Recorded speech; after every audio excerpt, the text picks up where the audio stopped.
Hello friends, welcome to my YouTube channel, and today we will be focused on the new story. Actually it is a kind of book review, Swami and Friends by R.K. Narayan. एक book review है. Book review उसको बोलते हैं जो उस book में क्या क्या है वो सब हमें बताता है. Sorry, I must have to speak in Marathi. ठीक आहे. तर बुक रिव्ह्यू यालाच म्हणतात किंवा ज्याच्यामध्ये सर्व काही त्या बुकचा सार दिलेला असतो. बुक कशाबद्दल आहे, कसं आहे, काय आहे, त्याच्यातली लँग्वेज कशी आहे, प्लॉट, कन्स्ट्रक्शन हे नाही सांगितलं जात, पण थोडी थोडी स्टोरीचं वर्णन केलेलं असते किंवा त्याच्यामध्ये एखादी महत्त्वाचे कॅरेक्टर काय आहे त्याच्याबद्दल आपल्याला सांगितलेलं असते आणि त्याच्या मनाच्या भावना वगैरे त्याची सिच्युएशन हे सर्व आपल्याला त्याच्यामध्ये एक्सप्लेन केलेलं असते. आर के नारायण कोण होते हे जर म्हटलं तर आर के नारायण इंडियन लिटरेचरमधले एक ग्रेटेस्ट रायटर होते. ते जेव्हा आपला देश पारतंत्र्यात होता त्या काळचे ते रायटर होते. त्यांना आपण असं म्हणू शकतो की कॉलोनियल इंडिया जेव्हा होता त्यातले ते रायटर होते. And he is famous for his best works such as guide end other works also. ठीक है, तो देखते हैं अबाउट द बुक्स. ज़्यादा वक्त बर्बाद ना करते हुए सीधा बुक पे जाते हैं. A little bit about the book. Book के बारे में राइटर हमें कुछ थोड़ा सा बता रहा है. क्या क्या है देखिए. राइटर कहता है, anything I mention about the book can be mistakenly understood as spoilers, so I would rather give a glance into the book without mentioning any event or plot of the story. देखो, writer बोलता आहे, writer म्हणतो की काहीही या बुकबद्दल सांगणं म्हणजे असं असेल की मी त्या बुकची स्टोरी स्पॉईल करतो आहे. स्पॉईल म्हणजे वाया घालणे, बरबाद करणं, असं करतो आहे. तर बेटर वे हाच असेल की ग्लान्स म्हणजे लक्ष देणे. एक ग्लान्स म्हणजे एक एक एक नजर टाकणे. तर मग त्याच्या प्लॉटवरती आणि स्टोरीवरती नजर टाकण्यापेक्षा मी पुस्तकात काय आहे किंवा काय पुस्तक कशाबद्दल आहे ते सांगतो. मग Swami is a mischievous little kids of about 10 years old and living in the era where India was under the British rule. स्वामी हा एक 10 वर्षाचा मुलगा आहे आणि तो त्या काळात, इरा म्हणजे काळ, त्या काळातला आहे ज्या काळामध्ये ब्रिटिशांचं भारतावरती राज्य होतं. Like most kids of the age, Swami is a kids who can not stay at one place and absolutely hate school.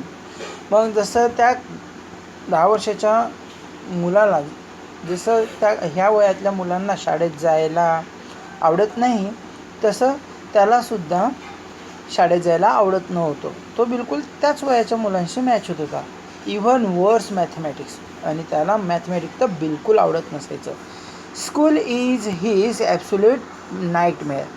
शाळा ही त्याच्यासाठी एक भयंकर स्वप्नच होतं. नाईटमेअर म्हणजे भयंकर स्वप्न. Anywhere the story unfolds around Anyway, the story unfolds around the happenings of these kids and how he constantly gets into trouble and gets a good beating from his father. बरं, जाऊ द्या. पण कशी ना कशी स्टोरी ही सर्व त्या मुलाच्या अवतीभोवती फिरते. त्याच्याबद्दल काही घडते तेच सांगते आणि वारंवार तो एखाद्या ट्रबलमध्ये, एखाद्या प्रॉब्लेममध्ये, एखाद्या अडचणीमध्ये कसा घुसतो, शिरतो आणि पडतो, त्याच्यानंतर त्याच्या वडिलांकडून त्याला कसे फटके बसतात याबद्दल ही स्टोरी आहे. Swami is a talkative little kid and think that's his way of facing life, talking himself out of everything. मग स्वामी हा एक खूप टॉल्केटिव्ह म्हणजे बडबड्या मुलगा आहे, लहान बाळ आहे मुलगा, आणि विचार करतो की म्हणजे तो कोणत्याही लाईफच्या कोणत्याही सिच्युएशनला फेस करायला तयार असतो. Talking himself out of everything, आणि तो म्हणतो की मी कोणत्याही प्रॉब्लेममध्ये असला तरी त्यातून बाहेर निघेल. But he does learn the truth the harsh way. पण जीवनाचं सत्य त्याला फार कठीणाईनं, हार्श म्हणजे काठिण्यानं समजते. ठीक आहे. जसं की as many teens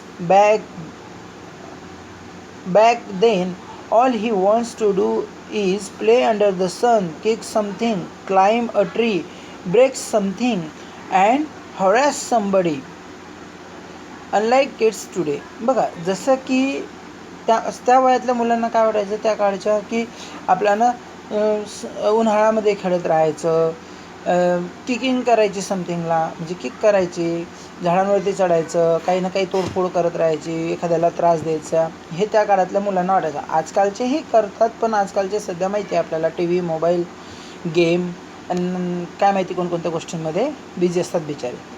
This is fact was and in most part of India still is. हा त्या काळचा फॅक्ट होता की त्या काळच्या मुलांना खेळायला आवडायचं, झाडांवरती चढायला आवडायचं, लोकांना त्रास द्यायला आवडायचं. आजही भारतामध्ये अशाच ठिकाणी म्हणजे ज्या ठिकाणी गाव आहे त्या गावांमध्ये आजहीच लाईफ जगली जाते. The life of the typical boy growing up, म्हणजे लहान लहान मुलांची लाईफ अशीच चालू असते. Technology isn't big in a kid's life. All they want is to play havoc. Technology ही काही एवढी महत्त्वाची नव्हती त्या काळामध्ये. ते जे काही करत होते तो एक प्रकारचा हाहाकारच होता त्यांच्यासाठी, अनर्थच होता. All they want is to play havoc. ठीक आहे, टू प्ले हॅवोक म्हणजे अनर्थ घडणे, हाहाकार घडणे. In what ways is Swami a typical boy in his growing years. मग स्वामी हा त्याच्या वयाच्या नुसार एक वयाने वाढणारा कसा टिपिकल मुलगा होता. टिपिकल समजतं आहे ना, मला वाटतं टिपिकल म्हणजे एक अगाऊ म्हणू शकतो आपण, एक पर्टिक्युलर म्हणू शकतो. In this regard, Narayan gets deeply into the working of Swami's 10 years old mind, explaining exquisitely how he thinks and what his perspective of the world is. मग जर 10 वर्षाचा मुलगा म्हटला तर आर के नारायण यांनी अगदी व्यवस्थितपणे 10 वर्षाच्या मुलाचं वर्णन तिथे केलेलं आहे. त्यांनी एक्सप्लेन केलेलं आहे की ते म्हणजे उत्कृष्टपणे एक्सप्लेन केलं आहे. एक्सक्विसिटली म्हणजे उत्कृष्टपणे, पर्स्पेक्टिव्ह म्हणजे त्याचा दृष्टिकोन, म्हणजे 10 वर्षाच्या मुलाचा दृष्टिकोन कसा आहे हे त्यांनी सर्वोत्तम पद्धतीने त्यांच्या लिखाणातून मांडलेलं आहे. The reader does feel like Swami and get very attach with the character as the story progress. That's the magic of R K Narayan's writing. बघा, जशी स्टोरी पुढे जाते लोक जे रीडर असतात त्यांना वाटतं की ते स्वतःच स्वामी आहे आणि ते स्वामी या कॅरेक्टरशी स्वतः खूप अटॅच झालेले असतात. नंतर पुढचा मुद्दा आहे सिग्निफिकन्स ऑफ द बुक. ह्या पुस्तकाचं सिग्निफिकन्स काय आहे, महत्त्व काय आहे. Swami and Friends by R K Narayan is not merely an interesting read that could be enjoyed from top to bottom, but the work attributes a lot of literary value even if it is a teen book. जरी हे छोटंसं पुस्तक वाटत असलं, टीन book म्हणजे, तरी R के नारायण यांनी लिहिलेलं स्वामी अँड फ्रेंड्स हे सर्वात महत्त्वाचं आणि इंटरेस्टिंग आहे.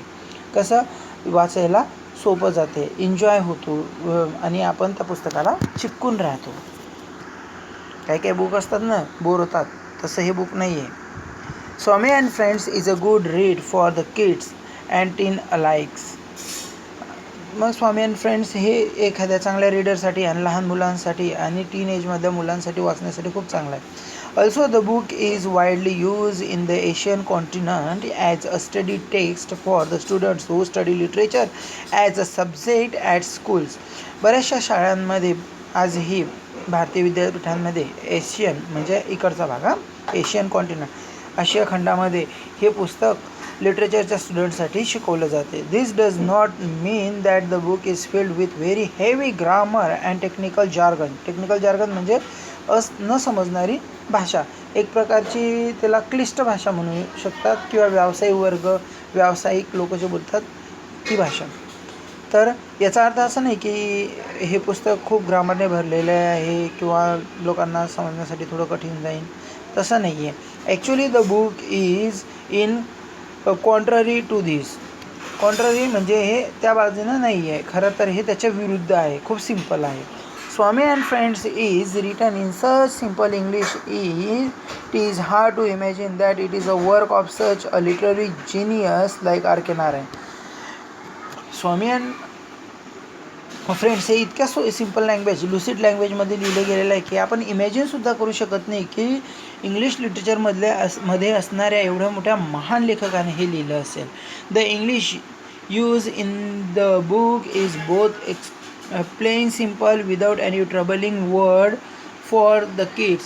खूप सिम्पल लँग्वेज वापरलेली आहे, कोणत्याही प्रकारची अडचण येत नाही वाचताना. Also the use of simple and short sentences add to the simplicity of the book. छोटे छोटे सेंटेन्सेस वापरलेले आहेत जेणेकरून बुकला सिम्प्लिसिटी येते. It is mentioned in the description that the book is about the mischievous 10 years old Indian boy and some parents may be concerned about the influence these will have on their already mature children.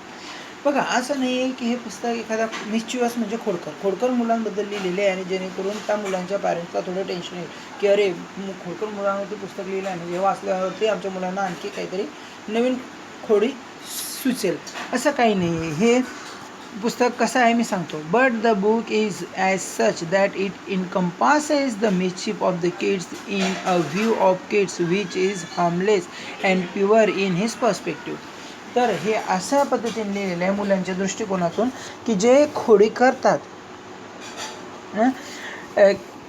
की एक 10 वर्षाचा खोडसर भारतीय मुलाविषयी जरी असलं हे तर त्याचं काही नाही की पण या मुलांच्या खोड्या अतिशय शुद्ध आहेत, निरुपद्रवी आहेत, कोणाला हार्मफुल असतील, घातक असतील अशा नाही आहे, हे त्यांच्या पर्स्पेक्टिव्हने लिहिलेलं आहे. Also admit all mischievous and nightmares, we actually find that Swami is loving and tender kids who's actually very sensitive.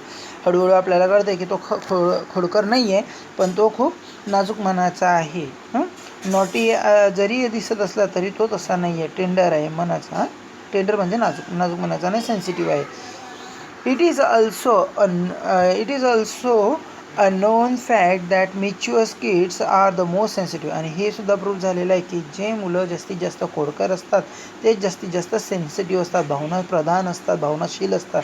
And loving people of all, सर्वांना आवडणारे सुद्धा असतात. And R K Narayan does a great job conveying that to all of us. आणि हे आपल्या सर्वांना समजवण्यामध्ये R के नारायण सक्सेसफुलसुद्धा होताना आपल्याला दिसतं. So in conclusion, it can be said that this book is a good read for children of all ages who may just enjoy a good read or who may want to improve their English skills. तर prove होते की हे म्हणजे सरतेशेवटी conclusion सरतेशेवटी हे prove होते की हे पुस्तक मुलांसाठी खूप चांगलं आहे आणि ज्यांना त्यांची इंग्लिश इम्प्रूव्ह करायची आहे त्यांच्यासाठी. मित्रांनो, मी व्हिडिओच्या सुरुवातीलाच तुम्हाला आर के नारायणबद्दल थोडं सांगणार होतो पण ते सांगू शकलो नाही. आता माझी इच्छा आहे की मी तुम्हाला त्यांच्याबद्दल थोडं सांगावं. बघा, आर के नारायण कोण आहे? About the author.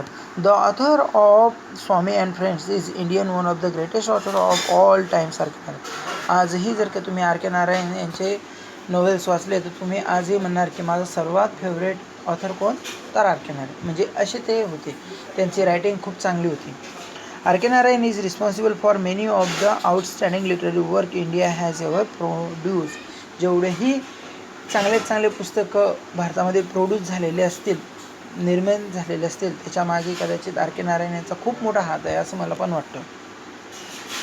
ठीक आहे.